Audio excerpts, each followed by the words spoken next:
Welcome to Game of Roses. This is Pacecase. This is Bachelor Clues. Welcome to This Week in Bachelor Nation. It's Friday, so we're going to be breaking down all the news, all the parasocial plays, and the gains. What else we got? Screams from the pit, as we always do at the end of our program. So thank you for joining us as you're heading into your weekend, thinking about Jenn Tran's ex-boyfriend paying for his own ticket to track her down in New Zealand and make his shot at crashing her season 21. God, I can't believe you did that. And yet All I I am going to be talking about with the people I see this weekend is Jenn Tran's ex-boyfriend. Yeah. I'm so excited to have a skeleton again, Clues. God, me too. And what he's doing parasocially, Yeah. we'll get into. I know. It's clearly amazing. like he understands that he had an opportunity to go on reality TV and maybe get those numbers up a little bit, and he's trying hard. We'll see if it pays off. I have mixed feelings about that. Look, we're talking about it. We are talking about it. How can we not? It was the pinnacle moment of that entire episode, which had a lot of other moments that it could have been. That face-off between Sam M and Devin Strader, that could have been the pinnacle moment. It wasn't. The rugby group date That could have been the main pinnacle thing. moment. Could have been the main thing. I don't know why you're saying pinnacle moment when we have main thing. You're right. Main thing, the main thing. Clearly the chosen nomenclature. Yeah. But this week in Bachelor Nation. And Yeah, just let me tick. Pacecase, just fucking let me tick. I'm ticking here. We have all of that coming up for you, but first we do have F-bomb 2 minutes in. some business. Sorry. We have some business to get to, of course, as we always do.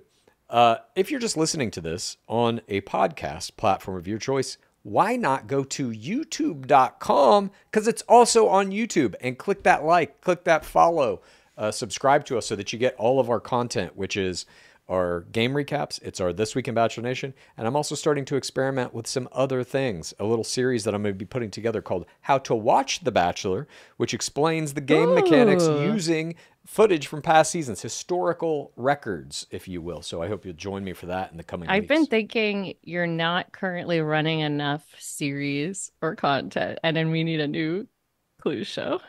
Might as well at this point. What am I doing? I'm literally watching you. I've already watched Love Island USA. Now I'm watching you watch Love Island USA. I mean, Maybe that's a should be my scream from the scream. pit in and of itself, I think. Yeah, maybe that'll be my scream. But we also have a watch party every Monday nights put together by our lovely and talented social media manager, Aigner, who you may be hearing from very shortly. But it's at 33 Taps in Silverlake, Los Angeles. Please come out and join us if you can. It's every Monday night. We're watching Jenn Tran's season at 8 p.m. West Coast time. And so far, it's been a blast. We've done 4 of them. We got people showing up every week. There's cheering. There's booing. The FOMO There's is all real. kinds of stuff. Yeah. I love it. It's a super fun night every Monday. So we hope you can join us for that. We also have... It's so different from how you and I generally watch The Bachelor, which is alone before it airs now, and we have no idea how anyone else is going to perceive the information that we're intaking. Yeah, it couldn't be more opposite. You're right. I am locked in a room, headphones on, nothing but just me zeroed in on the screen, looking at every pixel. Yeah, just a strobe light Yeah. at your face. The bar is a different experience. There are people there who are enjoying themselves. And I don't have to take notes, which is the best part. We also have a brand new shirt that is commemorating Jenn Tran's season. You can get that right now at gameofroses.co. It's a beautifully designed image by Ella Tulkin, who has done a bunch of our stuff, including the 4TRR Rose, Thorn Hands, Crying Bloody Woman. tears. I don't know how to describe what that shirt is ever. And we have a love level shot glass. It's like a scream in a face. It is kind of that. It's a scream and a work of art. We also have a shot glass that has love level demarcations on it. So anytime you see a love level played in game, you can pour to that level, take that shot, and don't drive home. We have right now also this going on, a 10% off code of all this stuff I've just mentioned. If you go to gameofroses.co and use the code GOR2024, GOR2024, you get 10% off. So enjoy.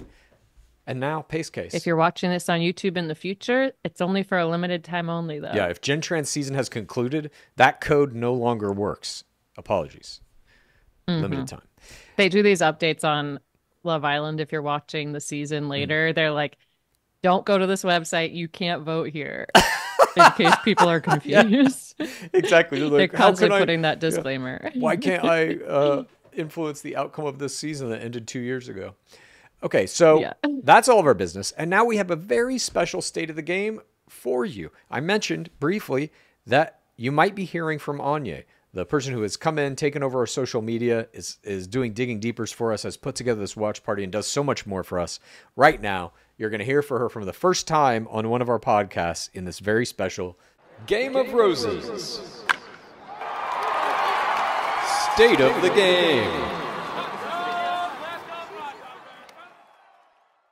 We have a very special state of the game today. With us is an esteemed guest, Aigner.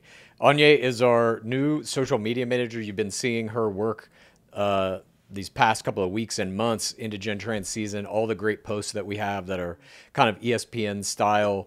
Who's getting the big Instagram gains? Who's going on the dates? She has also taken over Digging Deeper, so she's listening to all of the podcasts from around the nation.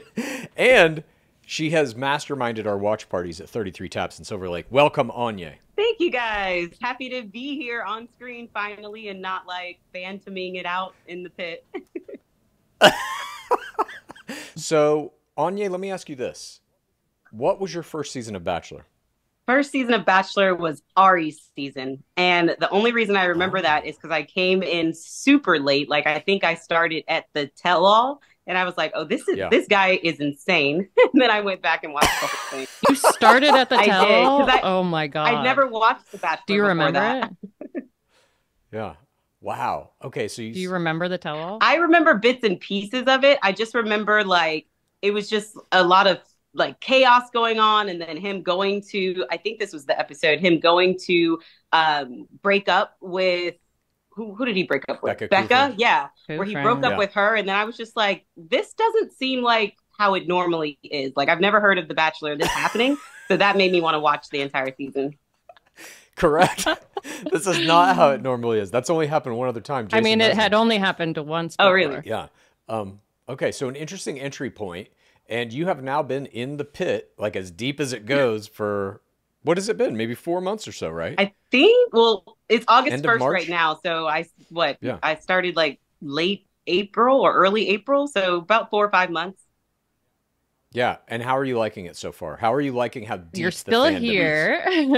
I'm still here. I'm deep in the pit, like deep in the depths at this point. Like I have dreams. Like my waking, like every thought is all Bachelor Nation, everything, reality TV. Your dreams. My dreams. I don't want to talk about my dreams because it's after hours, but let's go. Oh, okay. Yeah, Okay. I would say that was like my Clues first. just told me that before this podcast that dreams are real life. So, well, let us pray because my dreams were amazing. which one's real? My dreams were top notch. This might be the I'll say dream. that. So I hope. Yeah. I mean, that would be amazing if they came true.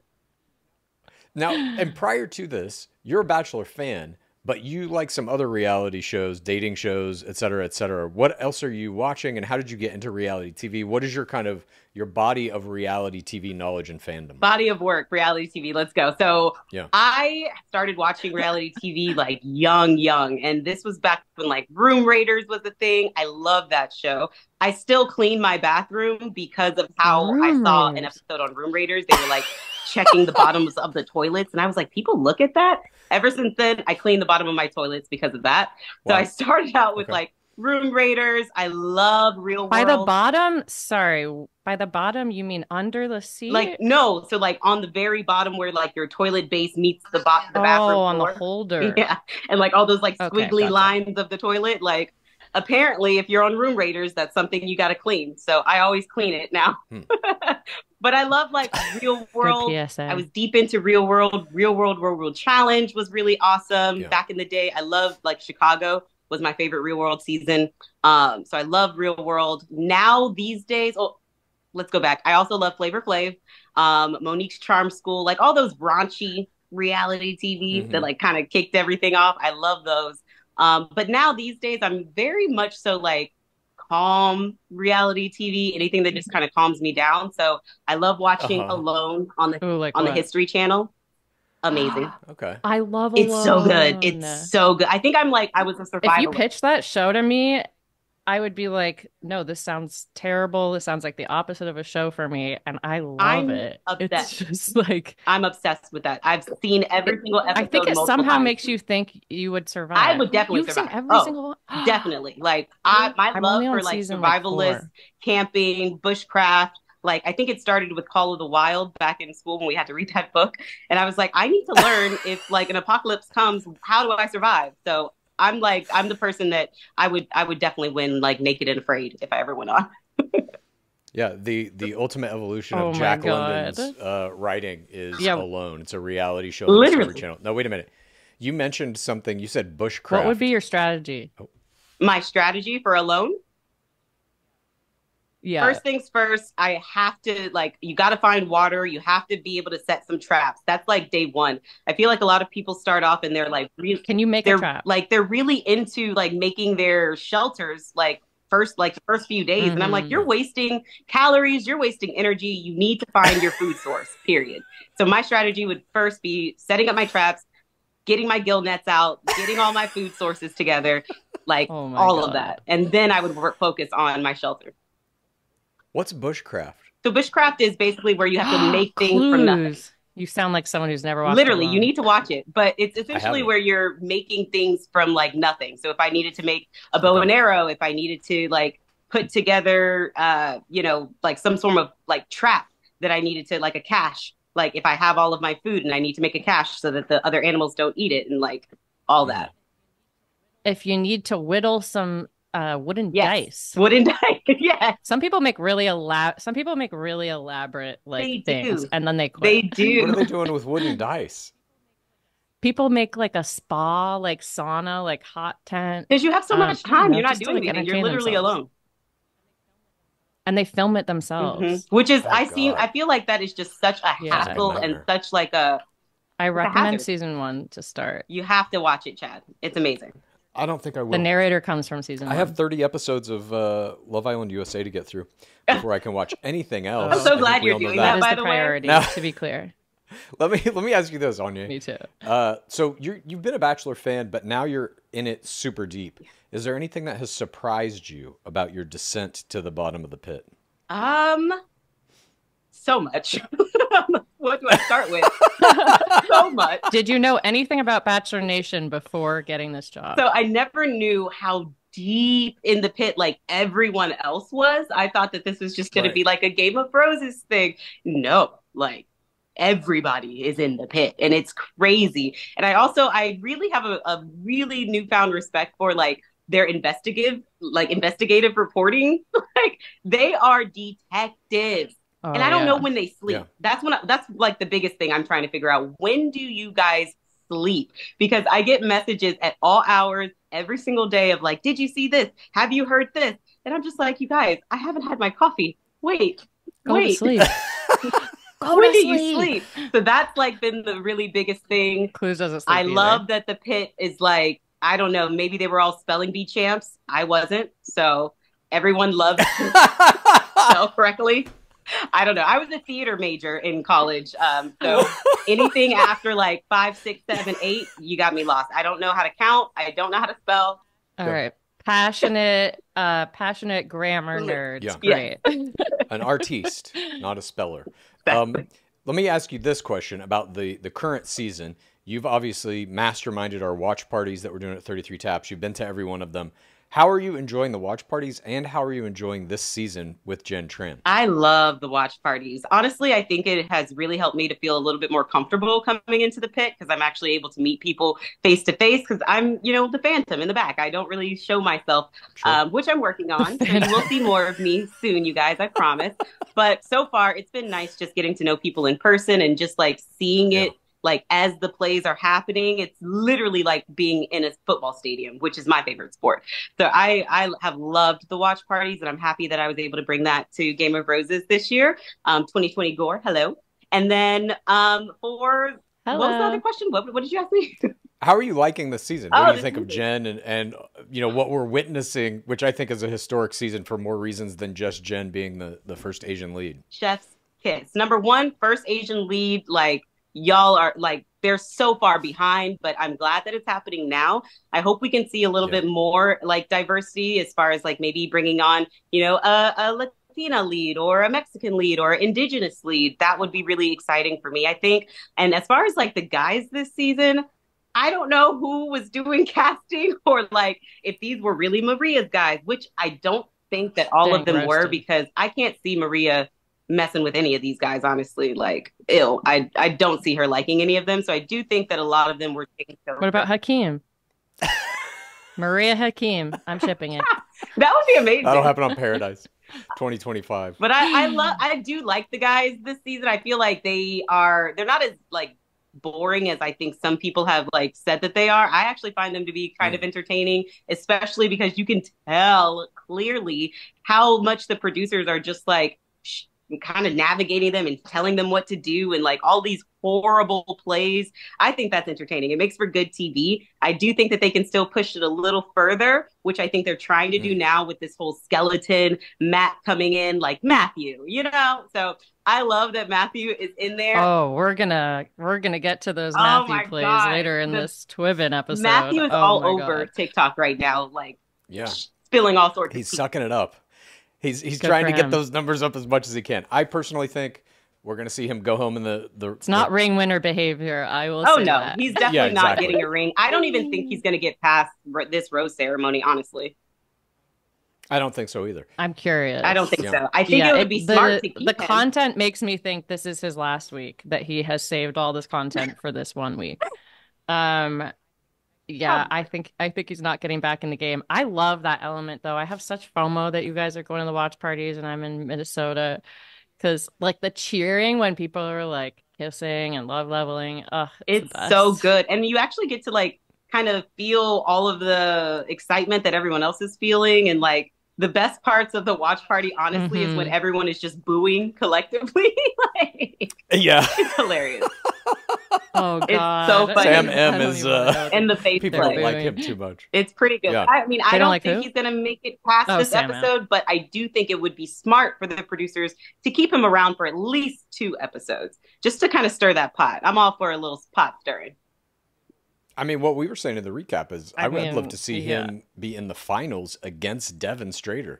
That is like, to me, if they could pull that off, that's an almost perfectly produced season. They did it in Caitlin Bristow's Bachelorette season 11. However many years ago that was, with Nick Viall and Sean Booth. Okay. But I just don't think that, I don't think it can happen, because Viall was a master strategist and Sean Booth was a real, like, down to the bone 4TRR player. I don't think Strader, and I don't think Sam McKinney, I don't think either of them are 4TRR players. Really? You don't think Devin is 4TRR? Hell no. I just think he's a good player. He's got me fooled then, because I do think that he is. And maybe that's just because of how he interacts with the guys. Like, everything that he says to the other guys and the other players, I think he's like spot on with like, no, I'm here for Jenn. I'm not here for your bullshit. I don't give a fuck about any of this, all that stuff. You believe him when he says that. I love it. I'm here. Wow. I just want to watch Devin Pitt. Yeah, we got all ends of the spectrum here in terms of Clues doesn't think a single word is real. I think I would say a lot is, and that I get emotionally invested, and then we gotta believe. Yeah, I'm like split right down the middle between you guys, I guess. Some of it I think is 4TRR, and some of it I'm obviously like, this is fake. Good job, producers. Yeah. I'm not saying that it's all fake. Clearly, people get married off the show and have kids and all this stuff. And it happens more often on Bachelorette than it does Bachelor. So this could very well be a thing that leads to a relationship. Is that still true? Yeah. Interesting. There's only a couple. I thought it Bachelors. switched. I don't think Jenn ends up with anybody, though. Yeah, I don't think so either. I think she chooses herself. What?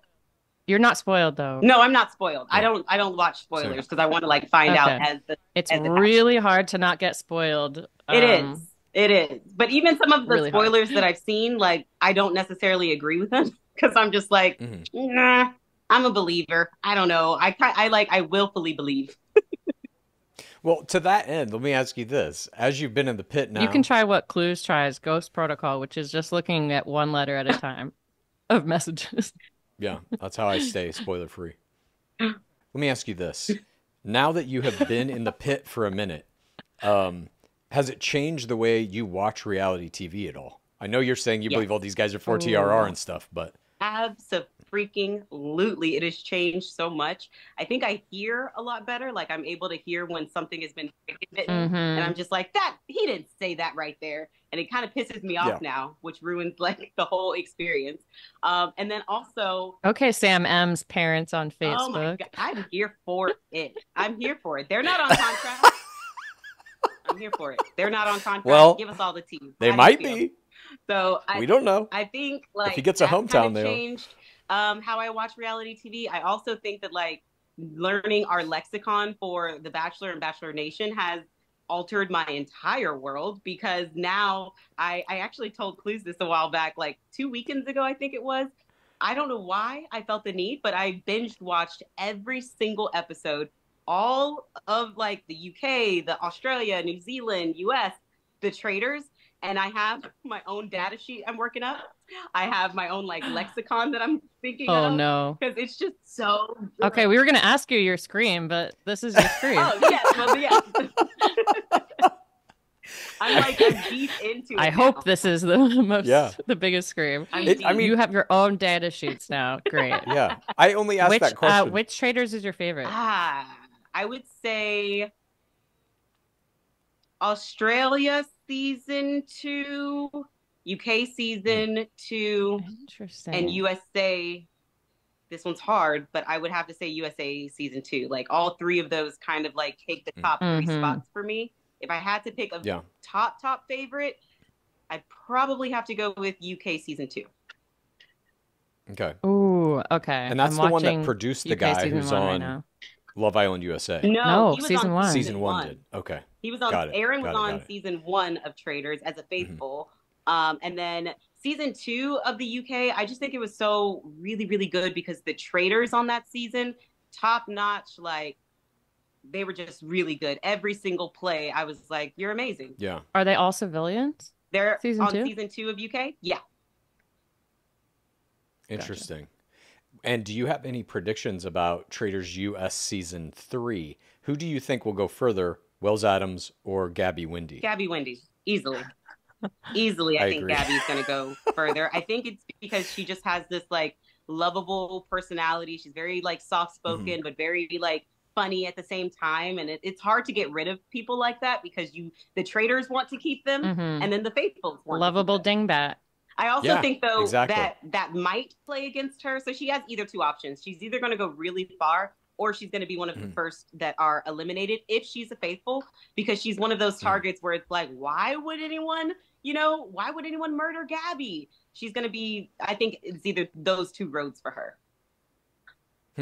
I wonder if she's going to reprise some of her kind of taglines, like, yeah, like the different lines that she was known for maybe in her season. She did come out on her podcast and say basically a little bit about traders and like her experience, and it doesn't seem like she had a lot of fun. So maybe what we heard in our recent Digging Deeper was like where Karsten was talking about how the players this third season, they weren't too happy and it was kind of boring. Like some of the stuff she was talking about in her podcast alluded to that same thing. So I don't know if it's going to be a good season, but I hope so. God, as long as Wells Adams does something interesting or has a terrible time or something like that, I think it will be a good season. That's all I'm watching it for. Now that you are ingesting all of this Bachelor and reality TV podcasts for Digging Deepers, which of them is your favorite to listen to? Which one is the hardest to get through?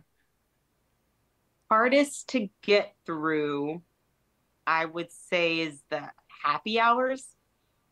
Honestly. Oh, grocery for grocery. Yeah, and it's not even just the grocery. I mean, it's also Serena and like the Goldens as well. Like all respect to everybody, but it is pretty boring. They don't really ask a lot of like good questions. It's like you're not really giving me anything here, so that's kind of like a lot to get through. I do really enjoy, and I didn't think that I would, but I do really love the Most Dramatic podcast ever with Dark Lord Harrison. He is just spilling tea left and right, and it's hot. I know. It's so good. It's crazy. It's so I can't believe do he's get doing excited when there's a DLH clip. I'm not going to so lie. good. He actually, like, listening to his podcast made me dive deeper into the pit because I'll be listening to something. Oh, wow. And again, I didn't start, like, watching The Bachelor until Ari's season, but he's talking about things that happened prior to that. And I'm like, oh, shit, that happened? Now, all of a sudden, I'm on, like, US Weekly looking up old articles. Like finding all the stuff. So I love his podcast. It's so good. I do enjoy listening to Nick's sometimes. Like sometimes I feel like I have to like speed through it and put it on 2.5. Other times I'll slow it down. How dare you? But his isn't like super funny, but I do like that he has his whole like when I was the Bachelor and I'm gonna tell you how it was in my day. Like he's so old or something. Yeah. Like, dude, calm down. But I do like his Like interviews. I do think he gives good interviews. Yeah. Interesting. The fact that you brought up Dark Lord Harrison's podcast as possibly one of the best ones, I think, is because he got his deal at Merritt Street Media. Now him and Lauren Zima, they're married, right? Yeah, they're married. They are like producing shows at Merritt Street. They show up on some of the shows there. And so I think he doesn't care. I think he's like, I'm going to burn The Bachelor to the ground if I can. And so on almost all of his podcasts, he's mentioning some like horrible dark deeds that were done in prior seasons or whatever the thing may be. Yeah. And I'm here for it. He's a problematic figure. Good. It is so good. He clearly like, he's checked out. He gives no fucks. I'm here for it. Yeah. He's like, I already cashed the $9 million check. I'm good. Literally. Yeah. I already almost destroyed the entire franchise. There's darker things that literally he could bring up probably. So I don't see them coming after him. Yeah. I think Caitlin Bristow Aigner, has a really good podcast too. I think she's really funny. She's pretty insightful. Yes. She does give little tids about like her time on the show. So I like hers too. Two Black Girls, One Rose is good. Out of the Pods with DT and Natalie is really good too. Those aren't like Bachelor like franchise ones, but I still listen to them and they're really good. Mm-hmm. Who would you say has been your favorite lead of the seasons that you have imbibed? Easy question, easy answer. Michelle Young.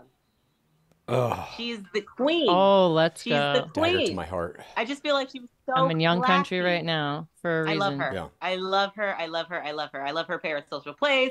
I loved her season. I loved her on Matt James's season. I just like she can do no wrong in my eye. I love her. Yeah. Oh my God, she crushed on Matt James's season. She really did. She came in late. She was not even an OG. She was part of the 5 newcomers or whatever, and wound up getting that got bullied. second place that season. Yeah, she's a phenomenal player. I really think we've had like a string of really good leads for a while. And even if you go into like the Shawcross and the Clayton Eckards of it, I think those guys were... I don't think it was their fault, the season that they turned in. I think a lot of it was in the edit, and I think the producers set them up to fail in ways that really we've never seen before. Like things they just could never get out of. Yeah. Like when they made Zach Shawcross promise to not have sex with anybody in the fantasy suites, and then he did.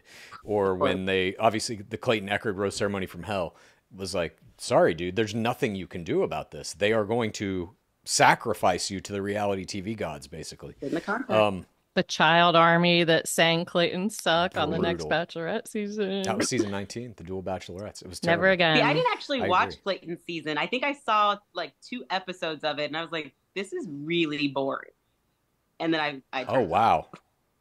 Well, it gets very unboring toward the end, but it's like, it's just very hard to watch because it's kind of constant torture of this man, of their bachelor.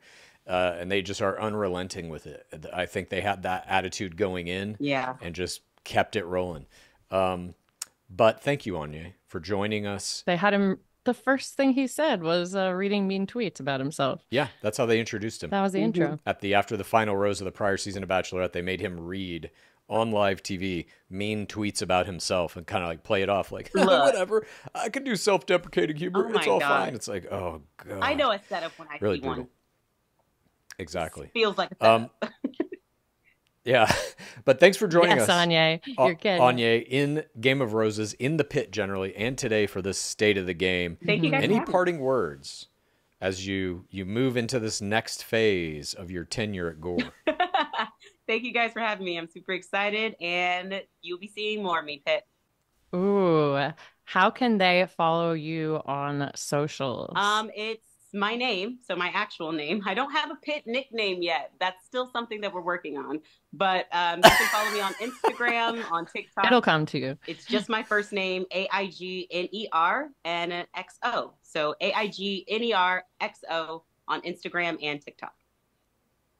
Fantastic. Great branding. We're so grateful for how you have momentously contributed to 2020 Gore, and I'm very excited for what's to come. Me too. Love you guys.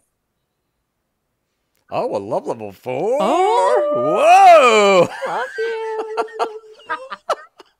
I can see myself falling in love with you. Yeah. Don't downgrade me. Listen. This feels like I was starting to fall in love with you. All over again. I love you. I love you to the end of the world. Love level 5. There you go. I was starting to fall in love with you when I saw your first game post on our Instagram.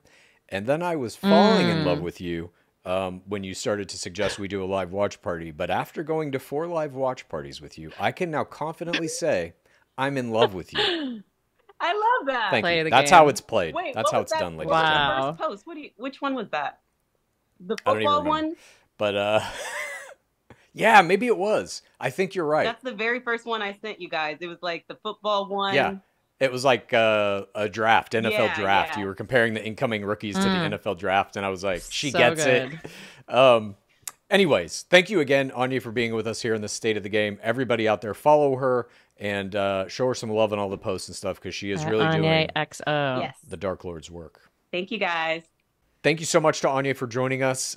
We could not be happier to have her as part of the Gore team now as we march forward into a wild future of everything that is happening in reality television, not just Bachelor, but all the third wave, everything that's coming. I can't wait to look at her traders grids. I'm very curious what is in them. I wonder if she's got Trader's Dreams as well. That would be stressful. I haven't had one of those yet. I would like to have one of those. But now let's move into that portion of our program where we talk about all of the numbers that are moving around for our players and for the ratings of our beloved game. This week in games. All right, some, I'll say bad news to report.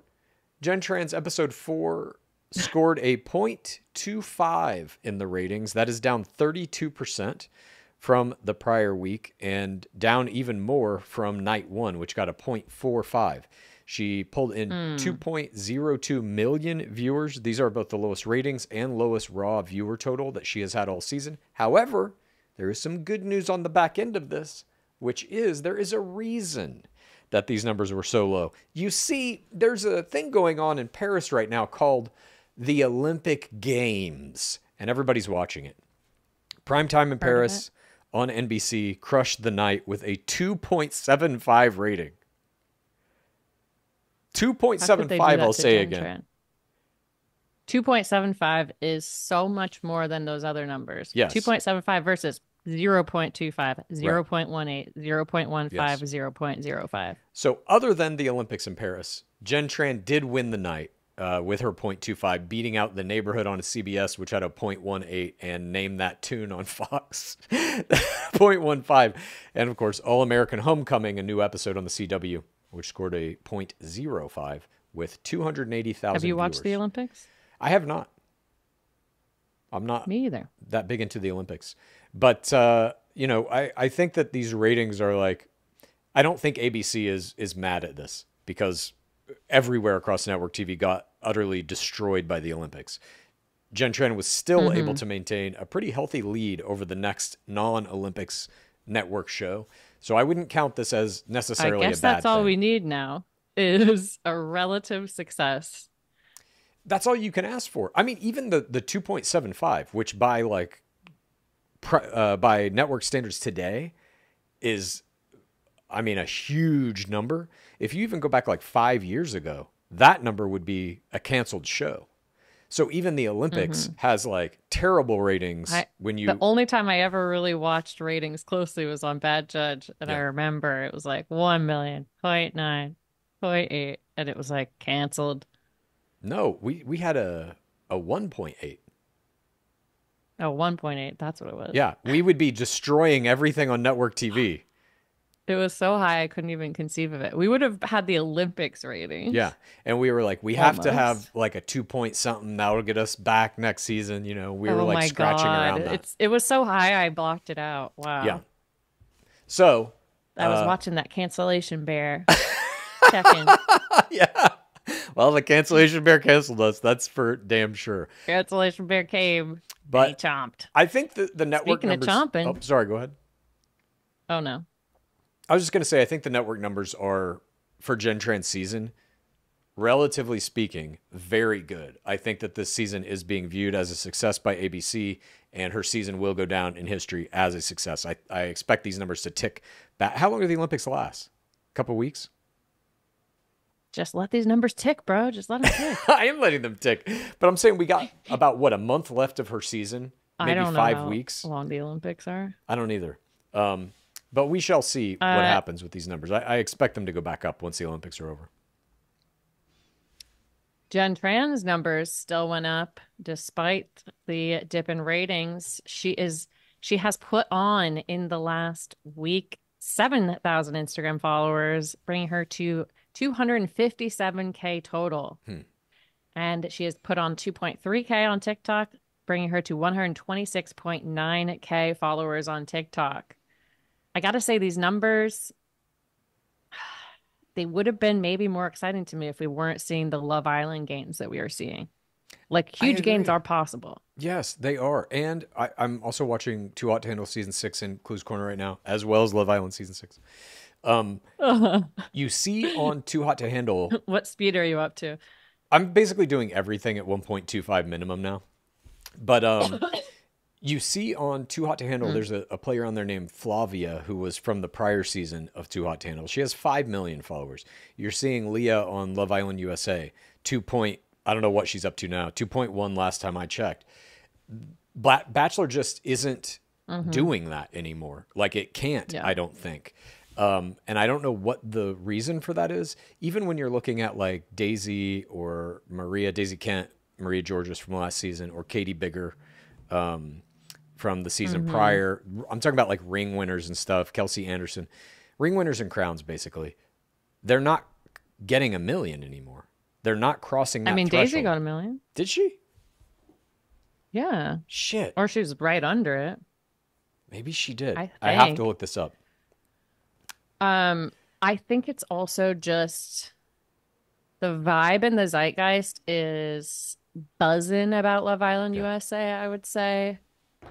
And it's hot. They're putting on all of the people from it. And we did see Jen Tran go on, call her daddy, but we're not seeing any of the other players go on. Yeah. There's not like this Leah continued went on buzz it. about.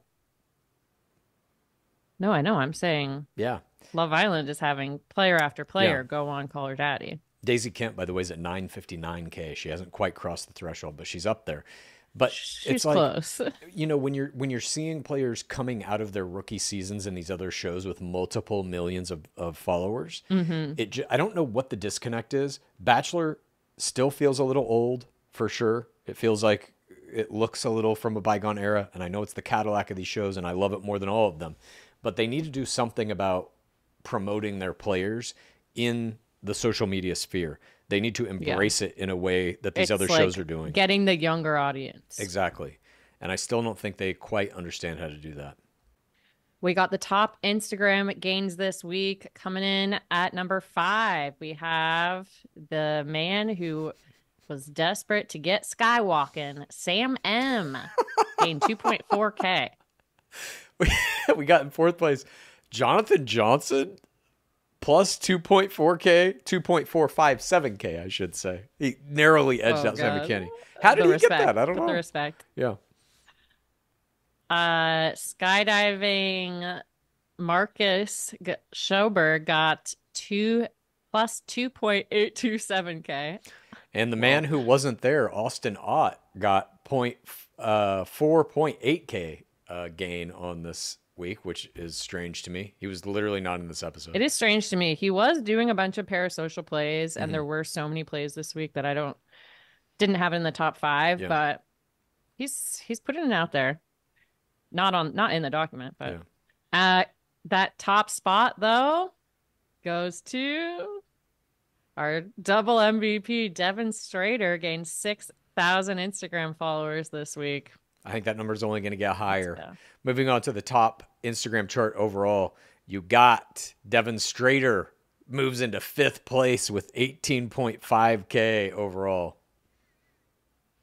floater Austin Otts in 4th with 21.8K Instagram followers. And Sam McKinney is in 3rd with 30.3K.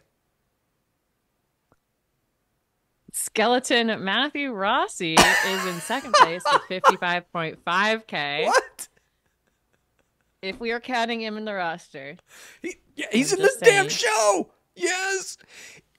Do you count people before they get a rose? Of course, because you I count feel like night we've had one this guys. debate before, and I feel like you didn't count someone. Who? I don't know. No, it's that they had Heather to go to a Martin? rose ceremony. I don't know. He's going to go to a rose ceremony. I think Yeah. that counts. If you Yeah. don't get, Okay. like, if you try to crash and the lead says, like, sorry, kick rocks, then no, you never made it. You were never a player in the game. Okay. But if you have to line up for a damn Wait. rose ceremony, But I feel like you include the journeyman on that one season he tried to crash. he was in the Chris show that Bukowski. season, but he didn't make the cut, I don't think. But he didn't get in. That's what I'm saying. He wasn't a player of that season. He was just on the Oh. season. He was like a bystander, Was it- if anything, in my opinion. Well, what's the number one spot? Sorry, the number one spot is, of course, Jen's husband, Sam Najad, at 186K. Nobody's coming close to that, except a skeleton. This season is wild. It is. Your top guys are... Over on TikTok, we got top 5 gains. 5th place, Hakeem Moulton gained 18 TikTok followers. Thomas Azano gained 44. Brutal. 3rd place, Old Aaron Erm gained 1.354K. This is fucking insane. 2nd place is Spencer Conley, 2.3K gain. And top TikTok gain, Sam McKinney, 11.4K. What? Interesting. Now the top 5 TikTok chart, 5th place goes to Spencer Conley. I mean, He has 5.091K. in 4th place is old Aaron Erb with 5.799K. I guess. I don't know. Sam McKinney is in 3rd with 13.9K on TikTok. And the skeleton. Matthew Rossi is in 2nd place, sorry, with 59.4K. Unbelievable. I mean, okay, and to be clear, we'll get into it.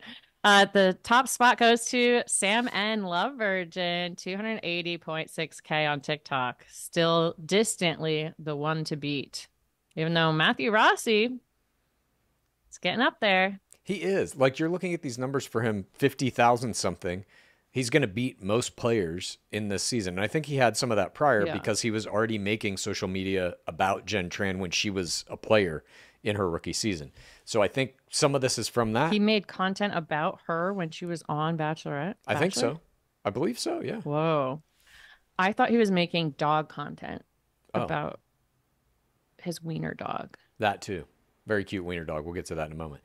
But that's where we are with the numbers. Now let's get into all those TIDs that were fit to print this week. This is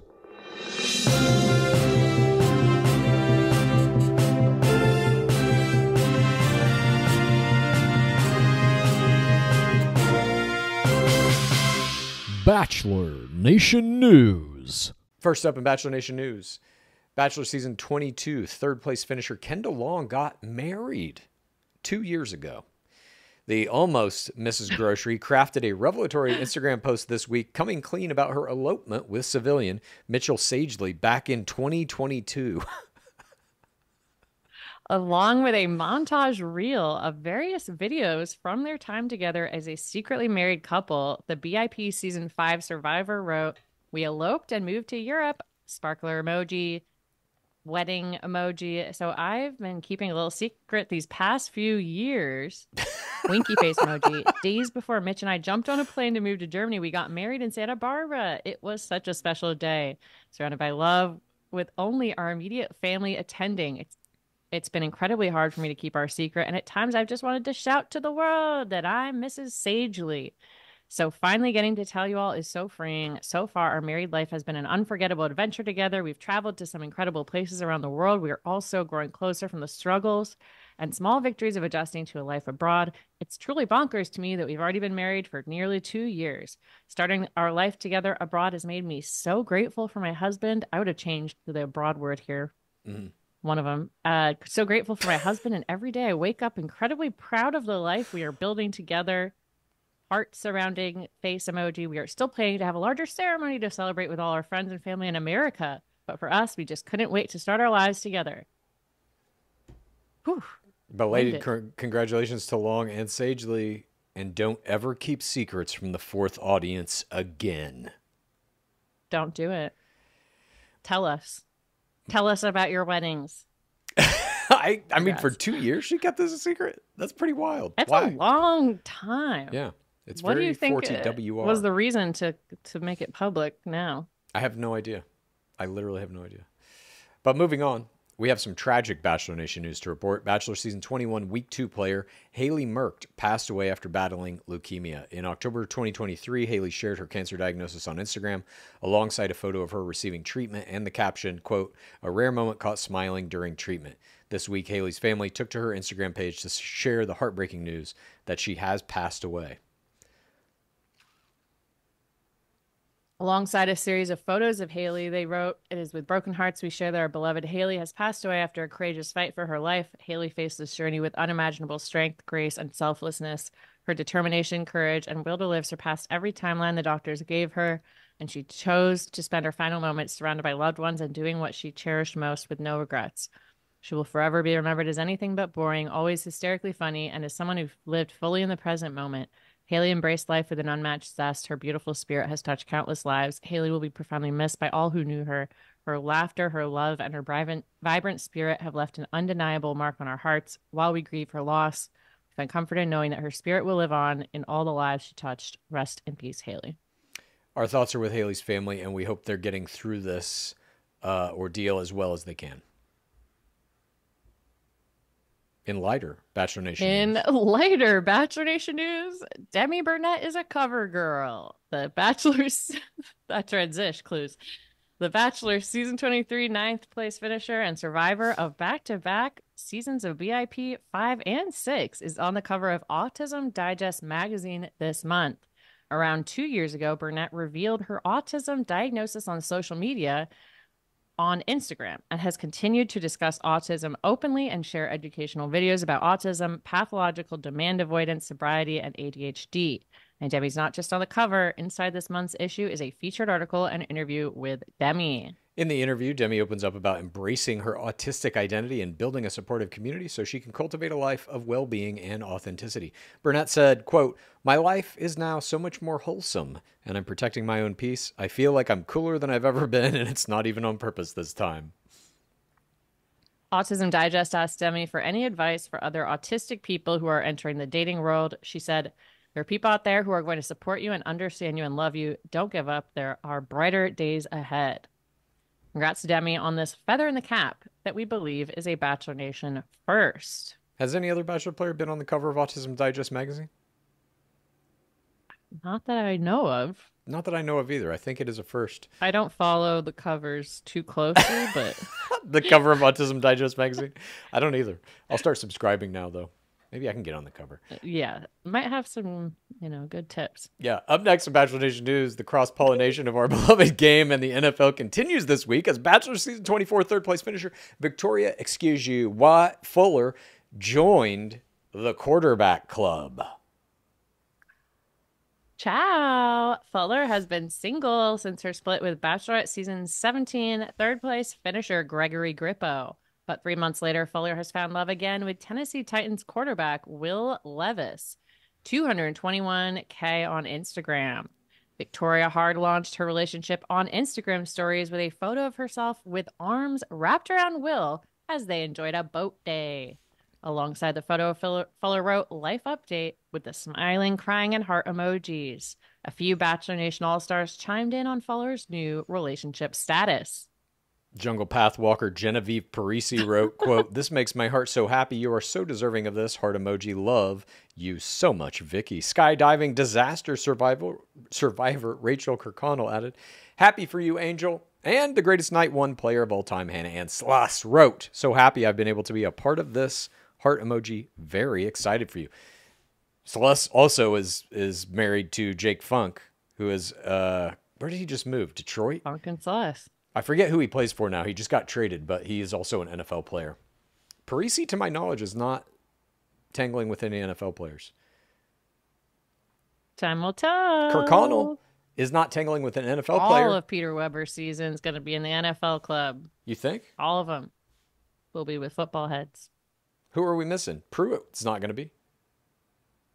You know what I could see happening, though?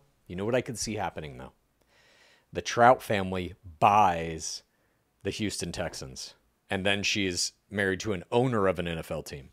I could see that. What if she's like, "I own your spouses"? Ooh, now we're getting somewhere. She invites Hannah Sluss and Jake Funk back. She gets her billionaire family to buy some NFL team. They buy Funk. Funk and Sluss have to show up to this party, and Madison Pruitt comes out and is like, "I own Funk. That means I'm 50% shareholder in Funk and Sluss." Guess who really won season 24? Yeah, say it. She makes her, "Okay, you won. I'm so sorry you won. Say it." From me. Please let that happen. Now, let's move on to all the plays that our favorite players are making off the field on their telephones. This is the Parasocial play of the week. There were so many strong plays this week that number 5 is a multi-part play. Love Island USA crushing all in all numbers. Kaylor shared a TikTok with Instagram champion Leah, where they lip sync to their own Love Island audio clip in which they discuss whether the UK is in Europe. 13.8 million views for that video, 2 million likes. Okay. This is the 5th place. Yeah. Wow. She also posted a TikTok with her paramour Erin documenting their first visit to Chipotle. Of course, it's a 10 out of 10. Sure. And Janae recorded a vlog on TikTok in which she does a hilarious voiceover of the Love Island USA cast taking over Universal Studios, including a great "I Love Cleveland" for the park, as well as many tiny fun bits of the top 3 couples as they take in the sights. Wow. They are continuing the show. Mm-hmm. Yeah. A lot of these videos are very long, too. So... well, I just... that's 10 million people watching a long video. I saw somewhere online that Leah was offered Love Island Games. Turned it down. To go on it? Yeah. She said no. Turned it down? What Yeah. is she doing? Well, she's counting her Instagram followers. She's at 2.1 million. And I assume it's something akin to like what Maria did to Bachelorette. It's like, I don't really want to do this fucking show anymore. I need to move on. I'm going to get out of the Love Island world. Do you think and go she's to going to something have else. a Call Her Daddy podcast? What is her move? I would, if I was her, Traders? Yeah. Traders season 4. She has to be on Traders. Something like that. Make it happen. Perfect Match, maybe. I could see something like that. Well, she's still with Miguel. Sure. Let's move on Clues. to our 4th place. Parasocial play of the week goes to Gore Girl Jason Tartick's TikTok famous girlfriend, Kat Stickler, who watched part of his season back. Then, via green screen, she and Tartick transposed their faces over the video of Kat watching the show prior and gave colorful narration. Via Tartick's Instagram, they show us a meta look at the scene where Becca Kufrin picks Bela Kai and the ring winner as the ring winner over Jason Tartick. And No, and the ring winner. and the ring winner over Jason Tardik. Sorry. At Kat shared a bunch more clips of herself via TikTok, experiencing weird emotions like wanting Becker Kufrin to run after Tardik and take him back. Tardik's caption read, ... Kat apparently would have picked Blake. 17.9K likes, 974K views. Man. They don't stop. They are making like Yeah. top quality content They're constantly. a factory. Third place play is Trick or Treat. Is it Halloween? Because the skeletons have come out to play. Yes, got him. Oh my This God. week's skeleton, Matt Rossi, Jen's ex, shared a vlog-style TikTok of his journey to see Jenn. Claims he paid for his own flights. He shows a present he purchased in Colombia for Jenn. And while eating, he says it's probably not a good idea to eat a burger before a 6-hour flight, but good ideas are out the window at this point. He goes on to share that he is worried because he's coming into the game late and Jenn might have already found someone. The flurry of parasocial content we got from this man this week, including this vlog, which definitely makes me think that your prediction that he's not going to make it one rose ceremony is true. But he's burning fast and bright. Several questions. What are these weddings? Why is he going to the morning of the wedding and then leaving? Why is a burger a bad idea before a 6-hour flight? And this video got 6K likes, 141.5K views. I mean, on TikTok. I'll say this. I don't think this guy is long for the game. The fact that they chose to cut this week's episode on a cliffhanger of is he going to get into the game or not is giving him a 7-day period to do all of this parasocial play, and he is capitalizing. He's not taking a moment's rest. For all of that, I give him a lot of credit. And to the producers. No sleep during the walk back. There isn't any, really. You got to capitalize on everything. But I also think the producers could have chosen to give us a rose ceremony in last week's show or this week's show. And we would see him, I think, get kicked off the show. And he wouldn't be able to do any of this. He would be a blip. As it is now, he's got this week to capitalize. And I'm curious to see what he does. He's also going to have next week to capitalize a little bit. Even if he does get kicked off at that rose ceremony, he's going to be at the cocktail party. We've already seen him in his tuxedo and his bow tie. He's going to have some interactions with some of these guys for sure, including Devin, including Sam M. Probably Thomas N is going to take him out. Better than a Heather Martin. Yeah, because she was denied, right? She didn't even get to come to the rose ceremony. He just said, I don't think this is going to work. He left her sitting on a couch. So for example, that season, I don't think she was a player in season 25. Had to drive that van back across the country. Yeah, they didn't make any big meal out of she paid for this van rental with her own van with money. She put her own driver's license down, and she even bought the insurance on the van with her own money. She had to take out a second credit card to rent this van. Her mom was a co-signer. She had to pick up the pizza. Yeah. She had to buy that pizza herself. So anytime you see something in the show where they're saying they use their own money to pay for it, they really did. And they will always make a big deal out of that because it's extremely rare. I mean, I would argue the only time I can think of it is season 2. Aaron Buerge. Aaron paying for the sparkler, and they made a big deal of showing him writing the check. Yeah. I wish we had seen him vlogging himself buying the tickets. His credit card number. I want to see the actual receipts. I want to see screenshots of the emails with his credit card number on it. I want to see his credit card statements. We got to do what a I thorough thought from this vlog investigation. is I need more information, more minutia. Yeah, same. Capitalizing on the recent Love Island USA success, he also shared a clip on TikTok of him walking up to Jenn with the background music from Love Island UK. This week, a hot new bombshell enters the villa. Smart, good crossover. Cross-pollination of the two big reality dating franchises. Moving on. Our second place Parasocial Play of the Week is Sam M's family, who took to social media to share their thoughts on his villain. Any other week, this would have been the winner. Oh, my God. I just love when families come out of the woodwork. So we're going to read you a few of these. Me too. It's part of why Hometowns is so good because it's loose cannons. You can control your gameplay. You can't control your family sometimes. So I don't know who all these people are. Is this his mom, Susan McKinney? So these are screenshots that Bachelor Nation Scoop shared, and I think they should be read verbatim. Okay. I'm guessing the ones with McKinney are the family Well, there's a bunch of McKinneys though. members. Okay, so this from Bachelor Nation Scoop, it says, Multiple different family yeah, members sounding off. Anon, please. I'm from the same hometown as Sam, and his parents are taking to Facebook. So these are Facebook posts from his parents, I guess.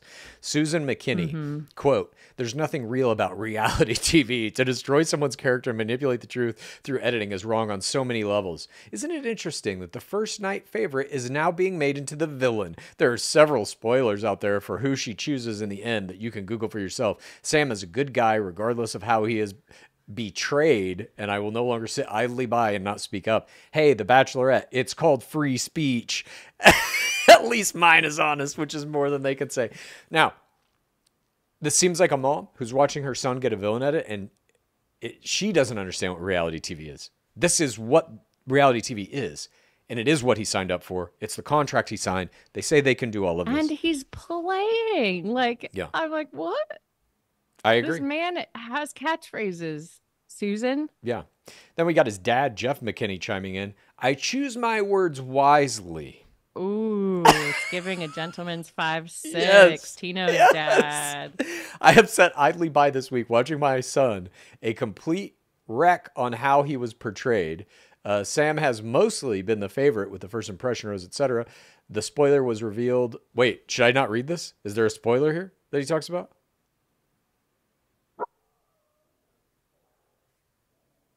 I mean, it didn't seem like a spoiler to me. Sam has mostly been the favorite of the first impression rose, etc. The spoiler was revealed, and in my opinion, I love the favorite, by the way. I mean, I guess maybe just not read this part. Okay, I'm not going to read the rest of this because maybe it has something to do with the spoiler and I don't want to see it. But his dad is coming to his aid. Then someone named Hannah McKinney is also coming Can't to his change aid. what he said, but he can change the scene, script, and context and change the delivery. That's the way I feel. Questioning face emoji. Feel free to share this. Hashtag stand with Sam M. And then Hannah McKinney, Hannah McKinney, I don't know who this is, a sister maybe, says, let's see all the footage at Bachelorette ABC. I'm waiting, clock emoji. And then there's some replies here. And she says, I'm guessing a producer hit back at her or something because she then says, oh no, somebody's saying this to her. I think some other fan or something says, were you there, little Miss Some Producer? of the replies are hidden. Laugh my ass off. Your family is so weird and incestuous for this one. What? And then Hannah McKinney says, I'm sorry that your family doesn't defend you like we do ours. The McKinney clan is coming out to Hashtag play. stand with Sam M. We better see a fucking hometown with them. Then there is another comment that says, crazy how they can cut so much detail to make a person look shallow while making others look like a king. This is from And Seth someone McKinney, responds, 23. Is this his brother? So is that another one? That's what I'm saying. I think there's a whole clan of McKinneys. This is someone responding to Seth McKinney. Nobody's making him say or do the things he's doing. It's literally on camera. What context makes this look good? Hannah then says we cut out the majority of the conversation. Let's be real now. Seth then says crazy thing called producers and editing can make people see what they want, not what actually happened. LOL. Yeah. I do think like they're going hard. There's no question about that. Do they need to be going this hard? I'm not sure. But the things they're saying. Your family doesn't back you up like this, Clues? Sorry. They probably would. The things they're saying are not false. Where people, like somebody came in here and said, nobody's making him say or do the things he does. It's literally on camera. I don't know what context makes this look good. Laugh my ass off. It's like, dude, that person doesn't understand what reality TV is. They can cut you to look like anything. How many times we've seen some line of Sam McKinney's dialogue played on the back of his head that he clearly did not say? It's like his family's almost all his correct. lines are ADR. Yes, they are cutting him into a villain, bar none. And I'm not saying he's not getting into it with Devin and stuff. Clearly he is. But most of the things he's saying this season are frankenbitten. Yeah. No, I understand why they are all sounding off for sure. Love the medium. Yeah. Hope we see an escalation of these parasocial plays. Maybe some TikToks. I would love to see maybe a video format of these comments, even just reading them. All of these were strong plays. However, there can only be one winner. Our parasocial play of the week goes to Leah Kateb from Love Island, USA. She finally dropped her homemade crib-styled house tour of all of her various creatures this week. She's uh it appears like her sister is shooting this. She is going around this giant house on TikTok showing many details. She begins by thanking fans, saying that she got an opposite edit of what she thought she would get. And her sister films as we meet, quote, "My dog that I've been swearing on this whole time is still alive, so you know only know what that means." I was telling the truth, I guess. And she screams her catchphrase, "Spare me," at this one pig that seems to dislike her. We see the horses, we see the koi pond. I don't think anything is cut out of this. Yeah. And we get a casual, I'm guessing, brat style lingo she's using that everyone has come to know and love her by. I loved this play. I was waiting for it, and it did numbers. Hi, guys. What numbers, you may ask? 2.2 million likes, 14.8K comments. Just killing it. And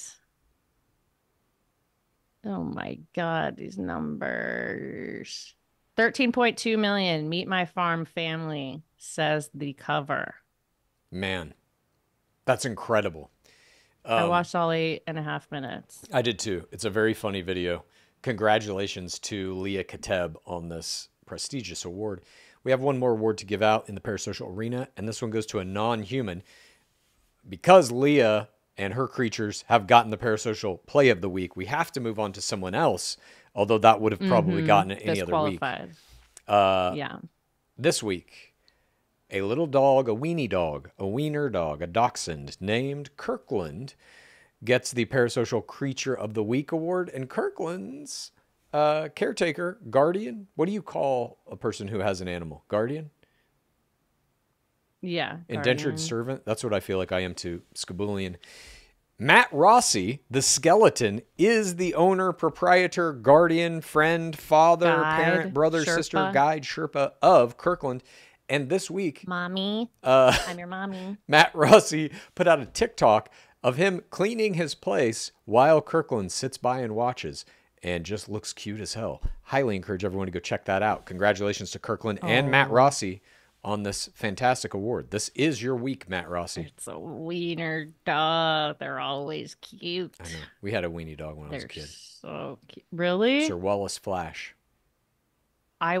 My friend Eli hosts a wiener dog race in Oregon every year on 4th of July. Nice. And I went and saw every kind of wiener dog you can imagine try to race. Is this Wiener Dog Nationals? I don't know. All right. I don't think so. I think there's multiple. This is the Firecracker Wiener Nationals in Rockaway Beach, Oregon. I think that is one that two of my other friends went to just to witness it because they had a weenie dog too. At any rate. A lot of people bring their dogs. There's also a non-wiener race if you want to enter a non-wiener. You can do. Oh, I thought you meant like people. But you mean other dogs. Dogs only. That wraps up our Parasocial Plays of the Week and Parasocial Creatures of the Week. Yeah, I want to run against the dogs. The wiener dogs. I do, yeah. I think I could beat them. Maybe not at my advanced age. Ooh, Let's move on to our final portion of this program in which Pacecase and I drop deep down into the bottom of that pit and issue forth our screams about how our fandom of this show has changed us forever. This is... Screams from the pit! My scream this week is... I've already seen all of Love Island USA this season, and I started watching you watch Love Island USA on Patreon. that is a pretty dark scream, I gotta say. It's so much like that show is already such a tonnage problem, and I don't know. I just had to see. You're watching it again now. I had to see it. Yeah. Well, I'll have another episode out within the next 48 hours. I have one more episode of Too Hot to Handle Season 6. Then I'm going to go hardcore into Love Island USA over the course of this weekend and try to get at least 5 or 6 of them done. It's got to be done. All right. Well, I'm watching all those too. So Guess my weekend's pretty busy. Yeah, your weekend's packed. Cancel all plans. Yeah. My scream this week has to do with our watch party. I have, for many years, as we've done this podcast now for 5 years roughly, I've tried to convince everyone in my life that The Bachelor is a sport and that it has viewing patterns like a sport, that it has statistical metrics like a sport, et cetera, et cetera. Some of the most firm deniers of my claims are some of my best friends, many of whom are guys that like other sports, football, basketball, baseball, whatever, right?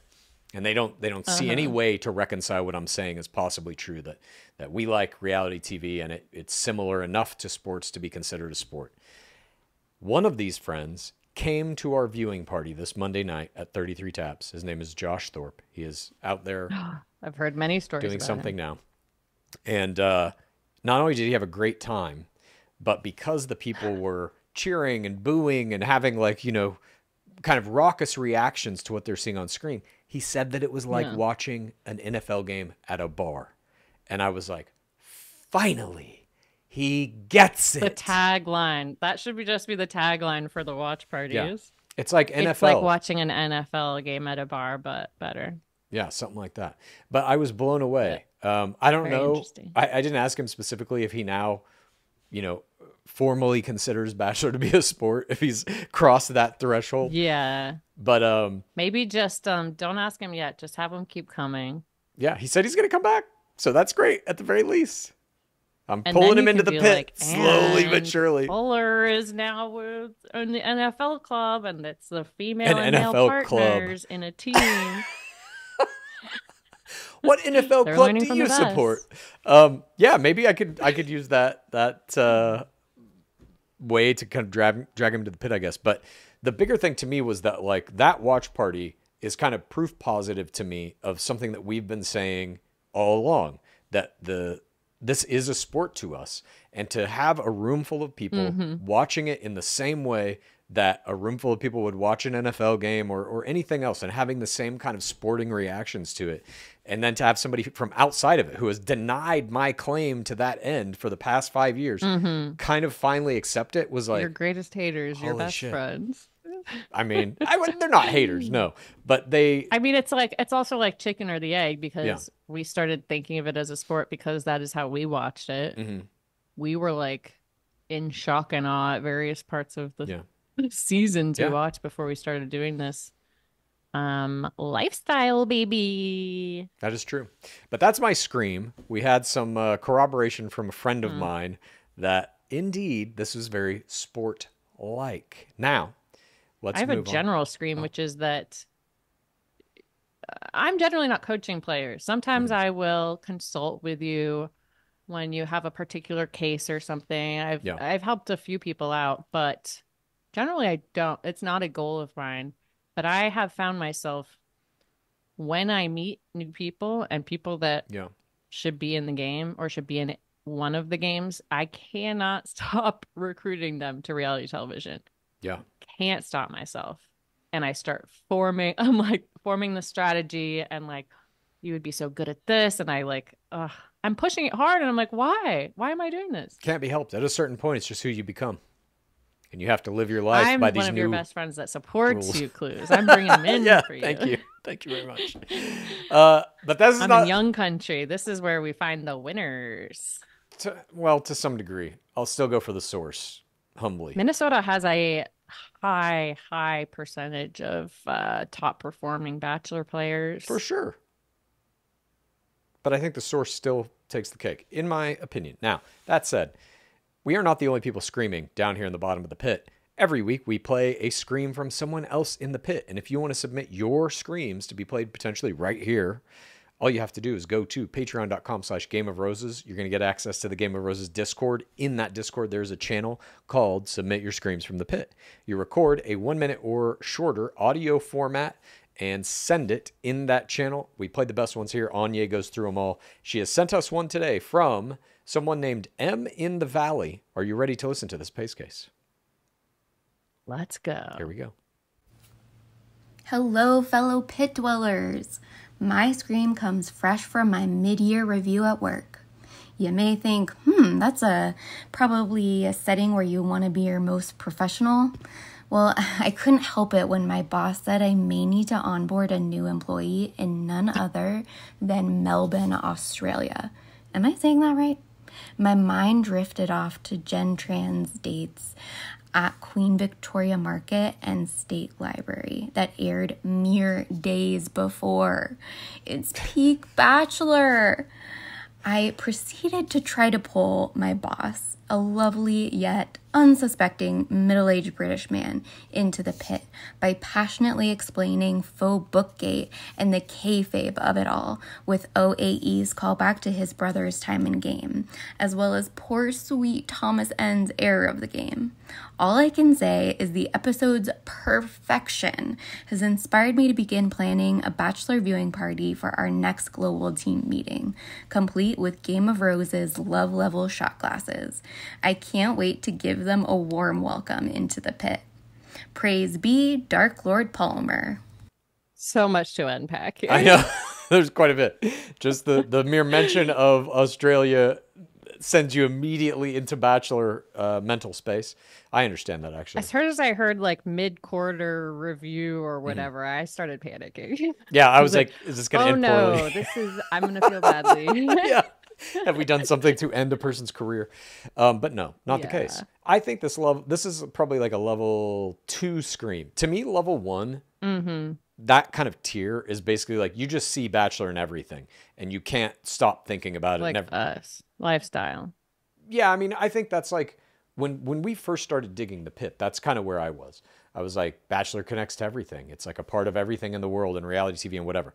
This is a level deeper in that it's affecting what you're doing in your job. You're now putting together a watch party for your coworkers or people that are going to be part of this team that you're building or whatever. That's taking it a step further. You're now using the dark energy of the pit and expanding it outward. You're asking other people to indulge your mania, which I think is very healthy and should always be done if possible. I love this Scream. Whenever you're growing a cult, that's level 3.